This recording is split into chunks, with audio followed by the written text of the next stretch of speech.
Polisi masih terus memburu keberadaan pelaku pembacokan tepat di depan SDN 23 Jalan Hoki Kelurahan Lorok Pakjo Kecamatan Ilir Barat 1 Palembang. Kapolsek Ilir Barat 1 Kompol Roya Tambunan mengatakan, pihaknya sudah mengantongi identitas pelaku.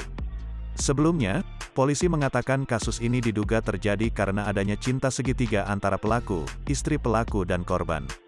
Namun belakangan diungkap, ternyata anak korban yang diduga sudah membawa kabur istri pelaku.